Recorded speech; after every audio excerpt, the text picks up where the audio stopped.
कमीना ससुराल पार्ट 1। दोस्तों, आज की कहानी थोड़ी गंभीर है। ये समाज के एक ऐसे पहलू को दर्शाता है जिसके बारे में जानते सब हैं पर करते कुछ नहीं। एक लड़की जब शादी करके ससुराल आती है तो कई सपने संजो कर ले आती है, और दूसरी ओर सास ससुर शादी से पहले जिसे बेटी बेटी कहकर बुलाते हैं वही उस बेटी को तो भूल ही जाते हैं।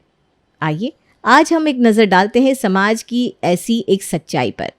यह कहानी शुरू होती है पानीपत के एक शहर में, जहां शुभी अपने माँ बाप और भाई बहन के साथ रहती है। शुभी एक हंसती खेलती और मनमौजी लड़की है। एक दिन, अजी सुनती हो आप? हाँ जी कहिए। वैसे भी मैं देख रही थी, काफ़ी देर से किसी सोच में डूबे हैं आप। मैं सोच रहा हूँ कि अब शुभी बड़ी हो गई है, समय आ गया है उसके हाथ पीले करने का। इतने में शुभी भी आ जाती है। ओके गाइस, बाय, मैं कॉलेज जा रही हूँ। अरे शुभी, तेरा प्रेजेंटेशन है ना आज? प्रेजेंटेशन? ओह हाँ, प्रेजेंटेशन है, मुझे लेट हो रहा है, बाय बाय बाय बाय। ये कहकर शुभी भागकर घर से चली जाती है। हाय मोहित, कहाँ हो तुम? अच्छा सुनो। शुभी एक मिनट मैं आ रहा हूँ, फ़ोन रख दो। इतने में मोहित उसके बाजू में बाइक पार कर देता है और कहता है, मैडम आप लेट है, ना कि मैं। सुनो ना, और हाँ, आपकी प्रेजेंटेशन मेरे ही लैपटॉप में है, कल रात ही बना के अपलोड कर दी थी ताकि तुम आज प्रेजेंट कर सको। और कुछ Bibbu ji. Mohit, you are my best friend. तुम नहीं होते तो पता नहीं मेरा क्या होता। फ्रेंड, थक गया हूँ मैं ये शब्द सुनकर। हे भगवान, इसे मेरी फॉरएवर फ्रेंड, गर्लफ्रेंड, बीवी बनाने का क्या लोगे आप? मोहित ये सोच रहा था और उसकी पीठ पर एक प्यारी सी थपकी आई।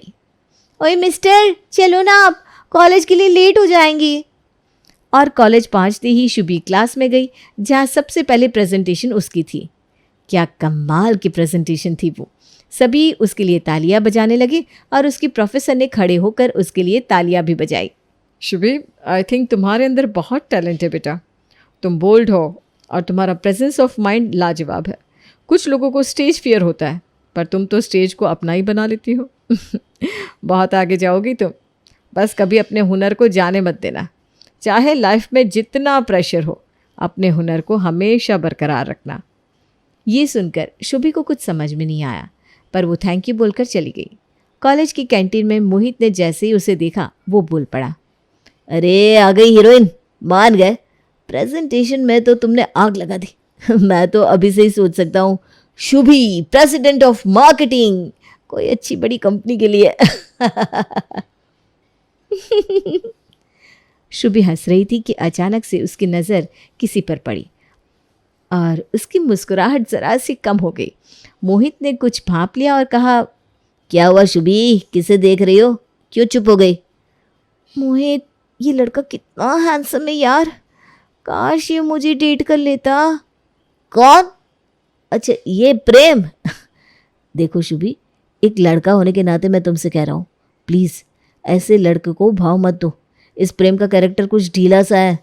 अच्छा जी, कोई करे तो रासलीला है और वो करे तो साला कैरेक्टर ढीला है। अरे यार शुभी, क्या मस्ती कर रही हो? मैं सच कह रहा हूँ, ये प्रेम ना अच्छा लड़का नहीं है, हो सके तो दूर रहो उससे। मुझे पता है, इसीलिए मैं कह रहा हूँ। क्या पता है, बताओ तो। अरे कुछ बातें बताने की ज़रूरत नहीं होती है। खैर, मेरा काम ही तुम्हें प्रोटेक्ट करना है और वो मैं हमेशा करूँगा। अच्छा, प्रोटेक्ट करना? क्यों भाई? मैं अच्छे से अपना भला बुरा जानती हूँ, ठीक है? इतनी बड़ी हूँ, पढ़ी लिखी हूँ, समझदार हूँ, समझ गए जनाब? ओके ठीक है, चली जाओ, पर याद रखना ये लड़कों के लिए तुम सिर्फ एक और लड़की हो और कुछ नहीं। उस बात को सुनकर भी शुभी ने उसे अनसुना कर दिया और वहाँ से चली गई। इत्तेफाक से रात को रील्स देखते देखते उसके पास एक फॉलो रिक्वेस्ट आई। आधी नींद में जब शुभी ने वो रिक्वेस्ट देखी तो उसकी आंखें झट से खुल गई। प्रेम? ओह माय गॉड, ये तो प्रेम की रिक्वेस्ट है, मैं विश्वास नहीं कर सकती। ये कहकर उसने तुरंत उसकी रिक्वेस्ट एक्सेप्ट कर ली और एक मैसेज आया। हे गॉर्जियस। हाय प्रेम। मैंने तुम्हें आज कैंटीन में देखा और देखता ही रह गया।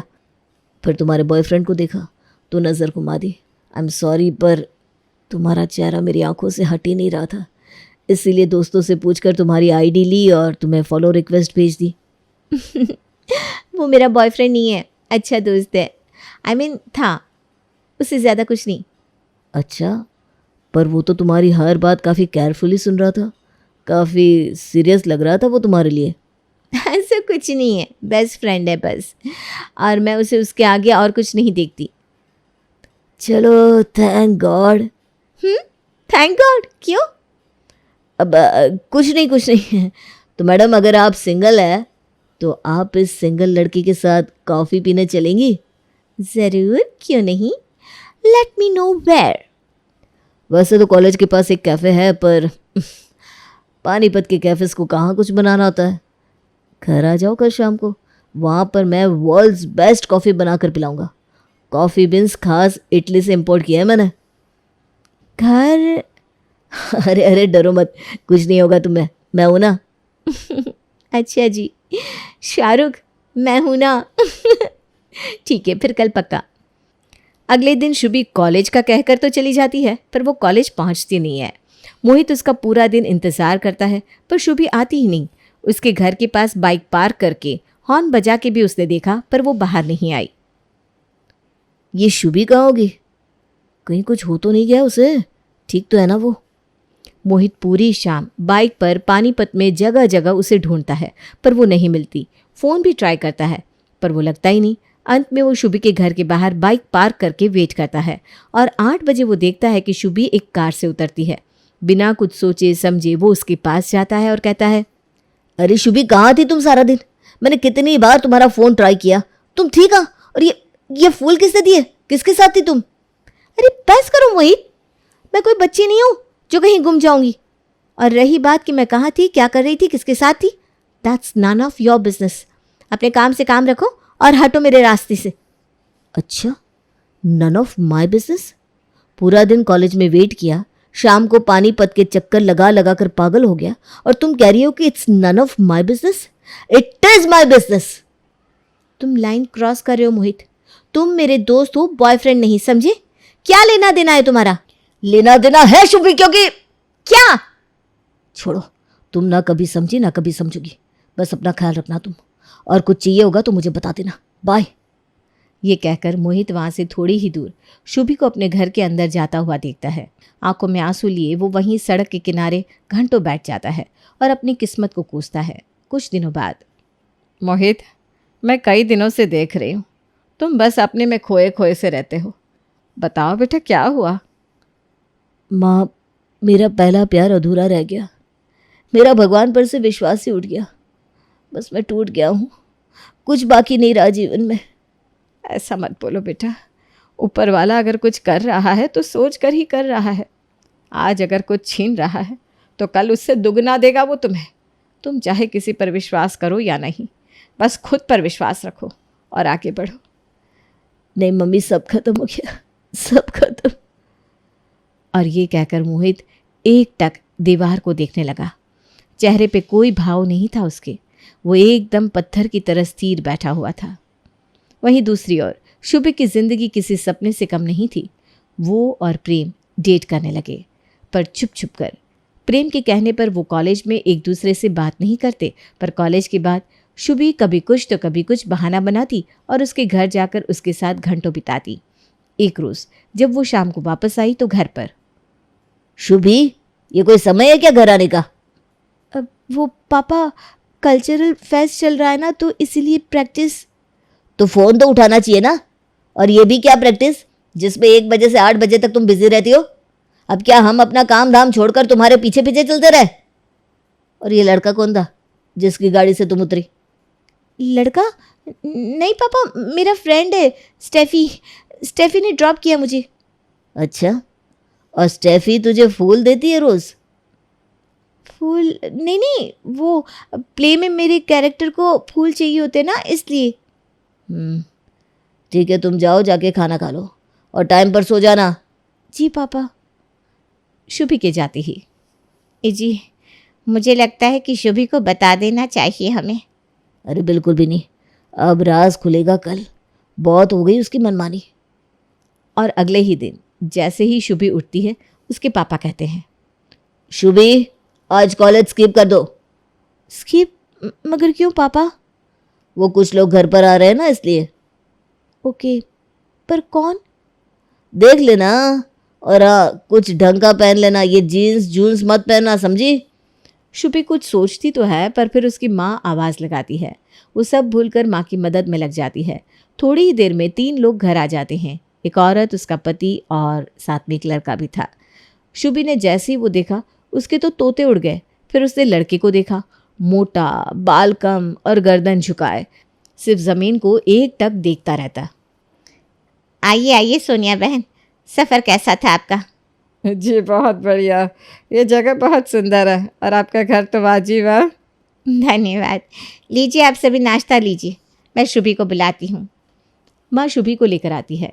गुलाबी चूड़ीदार कमीज़ और आसमानी नीले रंग के दुपट्टे में शुभी बिल्कुल गुलाबी ताजमहल जैसी लग रही थी, जैसे कलाकार ने अपने कैनवास पर एक पेंटिंग उतारी हो। वो सब शुभी को देखकर उसे देखते ही रह गए। बेटा तुम तो बहुत सुंदर हो, तुम्हें कोई देखे तो देखता ही रह जाए। जी? इनका मतलब है कि तुम बहुत ही प्यारी हो। अच्छा शुभी, ये है हमारा बेटा रोहित। आप लोग जाइए और कुछ बात कर लीजिए। नहीं मम्मी, मुझे कोई बात नहीं करनी, मैं ठीक हूँ। अब वो कहना थोड़ा सा शर्मिला है, इसलिए कोई बात नहीं बेटा, इधर ही बैठ। हाँ, शुभी का दिमाग तो पहले ही चलना बंद हो गया था और उस लड़के को देखकर तो वो और भी हक्की बक्की रह गई थी। वो लड़का उसे कुछ ठीक नहीं लगता। कुछ औपचारिक बातों के बाद लड़के वाले वहाँ से चले जाते हैं। उनके जाने के बाद, पापा आपका दिमाग तो खराब नहीं हो गया? ये किस लहजे में बात कर रही हो अपने बाप से? अच्छा, आपको लहसी की पड़ी है। और वो लड़के वाले, यक, आप सोच भी कैसे सकते हैं मेरी शादी के बारे में? अभी तो मेरा मास्टर्स बाकी है, मुझे करियर बनाना है। मैं ये सब किसी बेवकूफ़ लड़की की बीवी बनने के लिए वेस्ट नहीं होने दूंगी। देख बेटा, दिमाग से सोच, दिल से नहीं। इनसे मैंने पहले ही बात कर ली थी। जानती है ये लोग कहाँ से हैं? बॉम्बे से। हाँ, बॉम्बे से बेटा। तो वहाँ जाएगी तो इस छोटे शहर से तेरी आँखें उस बड़े शहर में खुलेगी, और फिर हम भी तो आ सकते हैं ना उधर। एक मिनट, ये लास्ट में क्या कहा आपने कि आप लोगों का आना जाना आसान हो जाएगा उधर? मतलब कि अपनी ऐश के लिए आप मेरी बलि चढ़ा देंगे? हरगिज़ नहीं। देख, हमने तेरा रिश्ता तय कर दिया है। ना वो दहेज ले रहे हैं, ना ही उनकी कोई खास डिमांड है। बस लड़की चाहिए उन्हें, शुभी। अब शुभी डर जाती है और रात को फ़ोन पर प्रेम को सब कुछ बता देती है। तुम एक काम करो, कल सुबह मेरे बारे में बता देना उन्हें, मैं आकर बाकी सब संभाल लूँगा। हाँ प्लीज़, मैं तुम्हारे अलावा और किसी के साथ नहीं रह सकती।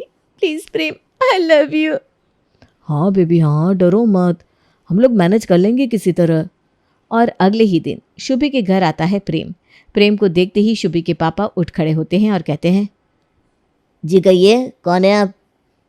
आपका होने वाला दामाद। क्या क्या बक रहे हो तुम? जी हाँ, आपका होने वाला दामाद हूँ मैं। आपकी बेटी से बेइंतहा मोहब्बत करता हूँ मैं, और उसी से शादी करना चाहता हूँ। कैसा है ये बदतमीज लौंडा? और ये बच्चलन लड़की कहाँ गई? शुभी, मैं आज ही लड़के वालों को फ़ोन कर रहा हूँ, तुम्हारी शादी 15 दिन में हो जाएगी। ये सुनते ही शुभी अपने कमरे से भागती हुई आई। लाख मिन्नतें की, हाथ पैर जोड़े, पर कुछ फ़ायदा नहीं हुआ। उसने भागने की भी कोशिश की, पर किस्मत ऐसी कि लोग उसे वापस पकड़ कर ले आए। शुभी शादी करके मुंबई, जिसे आप बॉम्बे के नाम से जानते हैं, वहाँ चली गई। ससुराल में पहला दिन। शुभी, अरे ओ शुभी, इधर आओ तो। जी माँ जी, कहिए। एक काम करो, तुम पहले तो सबका खाना बना दो। मेरे और पापा जी के लिए तुम पहले चाय बना लेना, फिर नाश्ता सेट करके कपड़े धो देना, ठीक है? और कुछ चाहिए होगा तो बताना। जी मम्मी जी, पहले रोहित का टिफ़िन बना दो। ये रोहित रोहित क्या लगा रखा है? हाँ, रोहित जी कहो, समझी? रोहित जी, अरे पति है वो तेरा, कोई यार नहीं है। तेरे सारे यार होंगे पानीपत में, यहाँ ये सब नहीं चलेगा, समझी? और रोहित के लिए टिफिन क्यों? वो ऑफिस थोड़ी ना जाता है। रोहित जी ऑफिस नहीं जाते तो फिर? अरे वो शेयर मार्केट का काम करता है, वो घर से ही होता है। Share market?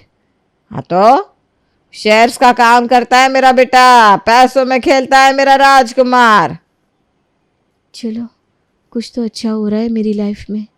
ये सोचते हुए शुभी अपनी गृहस्थी को संभालने में लग जाती है। थोड़ी देर में उसके ससुर उसे आवाज़ लगाते हैं। शुभी, ओ शुभी, इधर आओ तो ज़रा। जी पापा जी। बैठो यहाँ, नीचे बैठना बेटा। शुभी को कुछ समझ में नहीं आता, पर वो बैठ जाती है। अच्छा एक काम करो, मेरे पैर दबाओ। चलो क्या?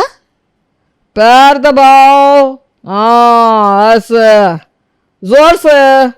और सुनो, ये सब सूट वूट मत पहनना, यहाँ साड़ी पहनो या फिर टाइट सी टी शर्ट। हाँ टी शर्ट सही रहेगी।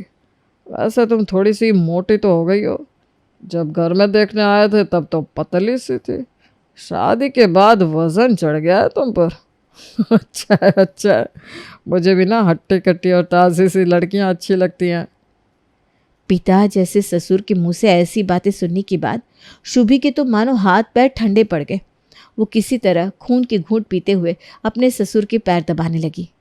हाँ थोड़ा जोर से शुभी, इतना मांस चढ़ा लिया है अपने ऊपर तो थोड़ी ताकत भी लगाओ। चलो हाँ ऐसे जोर जोर से, थोड़ा ऊपर।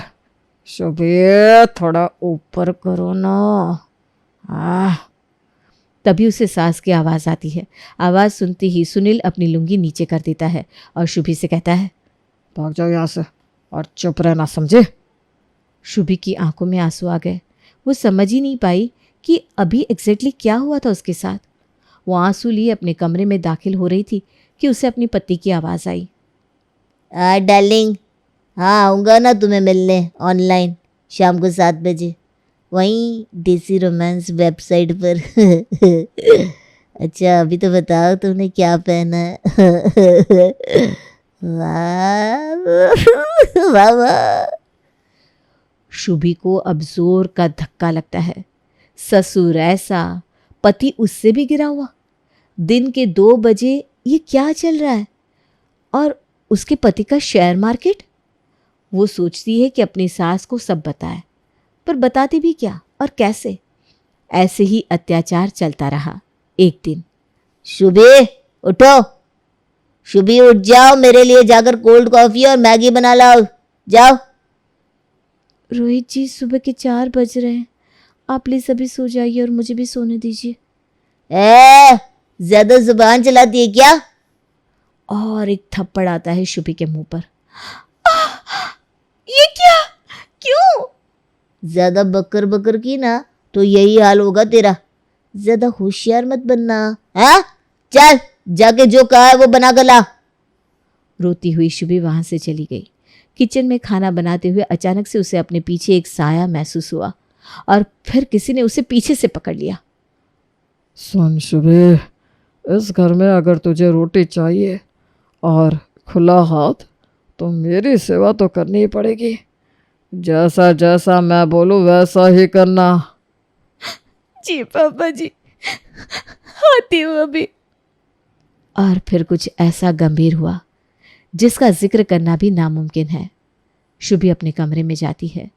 उसे किसी चीज़ का कोई होश नहीं था, पर बेशुद्ध होकर वो लेट जाती है कि पीछे से उसका पति उसे कहता है, शुभी आई लव यू, यहाँ आओ तो ज़रा। और ऐसे शुभी एक चक्रव्यूह में फंस जाती है जहाँ घर में किसी से उससे कोई लेना देना नहीं होता। बस सब अपनी ज़रूरत के समय उसे बुलाते। एक दिन, शुभे यहाँ आओ। जी माँ जी।